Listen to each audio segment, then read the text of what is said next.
Olá, meus amigos, sejam todos muito bem-vindos ao canal Politizando. Eu sou o William Jacob e vou trazer para vocês aqui que o Eduardo passou um vexame histórico.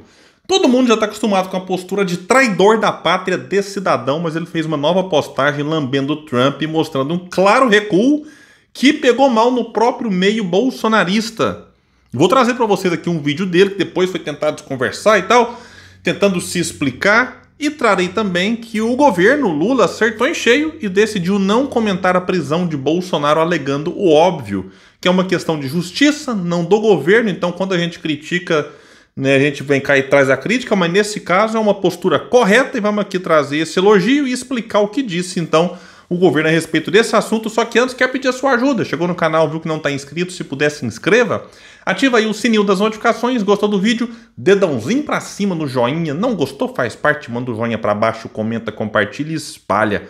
Vamos trazer mais pessoas pra cá, porque aqui nós lutamos por um Brasil melhor. Bom, pessoal, o Eduardo Bolsonaro tá lá nos Estados Unidos, na sua... como é que a gente vai chamar assim? Na sua cara de pau de dizer que tá preocupado com o Brasil, ao mesmo tempo que atua contra o Brasil. Claramente é um traidor da pátria e terá que ser punido por isso. Enquanto não é, a gente vai observando as movimentações dele e se a gente fosse fazer aqui um vídeo, vamos descobrir 100% do que ele fala, daria um, dois, três vídeos todo dia. Ele não cansa de produzir provas contra si mesmo. E aí a gente diminuiu a cobertura para não ficar só nesse assunto, mas não tem jeito. Tem hora que a gente vai falar, não, esse aqui vai ter que virar vídeo.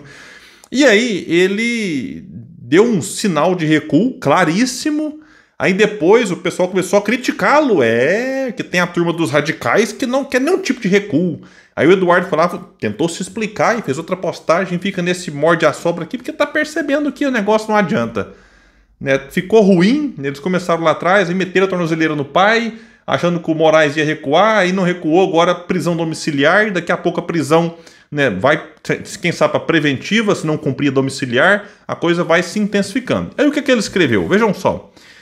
Tá aqui a manchete. Eduardo pede à Casa Branca pausa em sanções a outros ministros do STF. Após prisão domiciliar de ex-presidente, deputado busca pacto de convivência com o STF. Aí ele printou a manchete e escreveu o seguinte nas suas redes sociais. Entendo que Alexandre tomou a decisão de prender o meu pai ainda sem o respaldo dos colegas. Busca um caminho para o Brasil e este caminho passa pela anistia ampla, geral e irrestrita. Neste sentido, minha visão pessoal é de que sanções Magnitsky contra outros ministros, neste momento, ele coloca o neste momento em letras maiúsculas, talvez não surta o resultado esperado. Neste momento assim é do tipo, olha, pode ser que daqui a pouco a gente vai colocar a sanção contra vocês também aí. Mas confio 100% na capacidade do presidente Trump tomar a melhor decisão, pois é alguém muito mais qualificado do que eu para isso. De toda sorte, finaliza ele, gostaria de lembrar que não há qualquer recuo. Não significa que mais ministros não possam sofrer sanções da lei Magnitsky em um futuro próximo ou nem mesmo que o governo americano acatará as minhas sugestões. O presidente Trump faz o que o presidente Trump acha que tem que fazer, e quando ele acha que tem que fazer, confio totalmente em sua liderança. Meu Deus do céu, é cada coisa, viu? Aí ele trata aqui o Trump como se fosse um mentor. Olha, o presidente dos Estados Unidos aqui, se falar para eu me rastejar no chão, vou rastejar porque eu confio nele. É um nível de viralatismo assim, assustador. E a gente tá, né, até acostumado aqui com as bobagens que ele fala, mas ainda assim a gente consegue se surpreender em alguns casos. Aí ele gravou um vídeo, não satisfeito com a postagem, falou, não, deixa eu piorar a situação e gravar um videozinho para prestar contas aos seguidores dele. Vamos lá então aqui para o traidor da pátria, Eduardo Bolsonaro, com vocês aqui tentando se explicar diante, né, da repercussão negativa sobre esse recuo dele em relação às sanções contra outros ministros do STF. Uma coisa aqui, não existe qualquer tipo de recuo. Estão sendo veiculadas aí matérias dizendo que o Eduardo Bolsonaro recuou e está pedindo para não sancionar os ministros, que eu não estaria disposto a encará-los. Eu abri mão do meu mandato, eu estou aqui nos Estados Unidos única e exclusivamente para essa pauta. Opa, vamos pausar aqui. Eu abri mão do meu mandato e estou nos Estados Unidos de forma exclusiva para essa pauta. Então já renuncia logo. Se você abriu mão do mandato, sai fora, casca fora daí então. Né? Mas vamos continuar com ele aqui. Falar que não teve recuo? Teve. Ele acabou de escrever lá no tweet dele lá que acha que nesse momento novas sanções contra outros ministros não terá efeito desejado e que o Trump pode ser que não acate as sugestões dele. Se não acatar é porque o Trump sabe mais e aí ele entende que é a melhor estratégia. Então claramente teve um recuo, que ele não quer chamar de recuo, pode chamar do que quiser. Agora, eu quero chegar a uma possibilidade menos traumática. Eu quero isolar o Alexandre de Moraes. O meu desejo aqui é por justiça, não é por vingança. É por isso que a gente está seguindo um passo a passo. Começou com a retirada dos vistos, depois com a sanção ao FEC. Quem sabe amanhã a esposa do Alexandre de Moraes e outras autoridades venham a sofrer as mesmas sanções. É simplesmente isso. Quem está falando em recuo, quem está falando que eu desisti de colocar adiante outras medidas rigorosas como sanções, está mentindo para você. Meus amigos, só para... Entendi. Pessoal, já pensou se essa turma aqui voltar para o poder?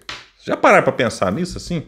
O que vai acontecer, por exemplo, supondo que o Eduardo se candidate à presidência ano que vem e vença as eleições. Imagina se sem o poder de um presidente, como um deputado federal com alguma proximidade com figuras próximas ao Trump ou diretamente ao Trump, e ele já é capaz de articular para prejudicar o nosso país, claramente aqui sim não tem nada de justiça não, é vingança. Está vingando porque o Papes cometeu crime e por ter cometido crime está sendo punido por isso. Vai ser julgado, vai transitar em julgado daqui a pouco e tal. Já pensou se ele chega na presidência, o que esse cidadão aqui não faria? Não é bom pagar para ver não, viu? Bom, pessoal, é o seguinte, por falar em prisão de Bolsonaro, vamos trazer aqui uma coisa interessante, porque a direita tenta ficar associando tudo o que acontece no STF como se fosse uma influência do governo Lula e vice-versa. Por mais que possa existir ali ministros com alguma simpatia ideológica ao que pensa o governo, mas vamos tirar essas questões aqui de suposições e tal, de teorias, para trazer o que foi dito agora pela comunicação social da presidência. O Sidônio Palmeira afirmou à coluna que o governo não tem que se manifestar sobre a prisão domiciliar de Bolsonaro e disse: isso é uma questão da justiça, o governo não tem que se manifestar, disse o titular ao ser questionado pela coluna sobre o assunto. A declaração de Sidônio vai ao encontro da postura adotada pelo próprio presidente Lula nos últimos dias. Em evento no Itamaraty, o presidente evitou falar sobre o assunto e disse: eu vim para cá comprometido a não perder muito tempo falando da taxação, falar o mínimo possível, porque senão vocês vão dizer: por que o Lula não falou? Ele está com medo do Trump? E eu não quero que vocês saiam com essa imagem. E também não quero falar do que aconteceu hoje com outro cidadão brasileiro que tentou dar um golpe, disse o presidente. A avaliação do governo é de que eventuais declarações de Lula e de ministros sobre a prisão de Bolsonaro no momento pode prejudicar as negociações com o governo Trump sobre o tarifaço, e essa avaliação aqui está correta. Eu já critiquei aqui várias vezes algumas falas do próprio Lula que não colaboram em nada, tipo aquela fala da Jabuticaba: ai, mas foi engraçadinha. Não, a gente não precisa de fala engraçadinha. É uma coisa muito séria. Esse negócio do tarifaço, de possíveis sanções, exige seriedade, tranquilidade, falar menos, agir mais nos bastidores, deixar o Itamaraty articular, ministro da Relação Exterior, no caso o vice-presidente, que é o Alckmin, e o próprio Lula, se for o caso, chegar a cogitar a possibilidade do Lula ligar para o Trump. Eu sou a favor do diálogo. E eu sou contra qualquer tipo de conversa que não agregue em nada. Outra fala lamentável do Lula, que é a do truco. Ah, tá jogando truco, você trucar, põe um 6. Não, não é hora de intensificar e de tensionar as coisas, não. Inclusive, eu já falei aqui 1000 vezes, o Trump não está nem aí com o Bolsonaro. O Trump está preocupado com o dólar perdendo espaço como moeda de troca aí no comércio internacional, com o fortalecimento dos BRICS. Isso é que incomoda o Trump e ele próprio já disse isso lá. E aí também não compensa o Lula ir para alguma entrevista e ficar falando contra o dólar. Agora é hora de, como a gente diz aqui em Minas, hora de baixar a fervura. E, William, mas você quer que hora que o presidente se renda aos Estados Unidos? De forma alguma. Só estou dizendo que agora é o momento de trabalhar nos bastidores, como o Itamaraty está fazendo. Se engana quem acha que não está tendo trabalho nos bastidores. Só que dependendo do que um ministro de Estado fala ou do que o presidente fala, isso cria atrito, cria ruído. Então é importante, de fato, tá aqui, parabéns, né, à Secretaria de Comunicação. Realmente, né, vamos tratar de outras questões, deixar aí quem está responsável por negociar essas questões do tarifaço aí, né, tratar desse assunto e, né, quanto menos polêmica, eu acho melhor. Por mais que a militância adora pegar uma lacrada do Lula, pegar uma fala engraçadinha e compartilhar e provocar bolsonaristas, mas, né, eu acho que agora é o momento de pôr o pezinho no chão aqui, então parabéns à equipe de comunicação, eu acho que essa aqui é a linha mesmo. Bom, pessoal, então é isso, eu fico por aqui. Quem puder, espalhe e compartilhe o vídeo. Vamos trazer mais pessoas para cá, porque aqui nós lutamos por um Brasil melhor. Valeu, gente, até mais.